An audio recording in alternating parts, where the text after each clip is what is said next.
घे बरं मग, शेंगा तोड लागणार लवकर. जा, मी नाही तोडू लागत. घे ना मग, 20 रुपये दे ना. मी थोडी म्हटलं होतं पण. घे, थोडसं काही नाही. नाही, मी तर म्हणलं होतं की बा शेंगा तोडल्या म्हणून. तुम्हीच वय शेंगा तोडासाठी म्हणून म्हणे. घे ना, 20 रुपये दे ना मग. पहिले द्या. घरी गेल्यावर देतो ना. नाही, आत्ता द्या. देतो म्हटलं तर देतो. आत्ता द्या ना. आता का खिशामध्ये आहे का? पॅन्ट मी नाही कोणता तोडत ग. घे.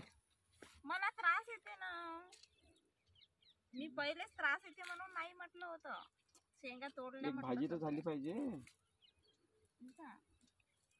घे बरं, आई बोलून. कसं बी एक भाजीला घेऊन घे ना. मी तर तोडूनच पाहिजे थोडं थोडं. तू पण तुम्हीच तोडा, मी नाही तोडत. मी चालली जा. मी घे. नाही तोडत पण. घे, 50 रुपये दे, जाऊ दे आता. 100 रुपये द्या. 50 देणार आता खिशा.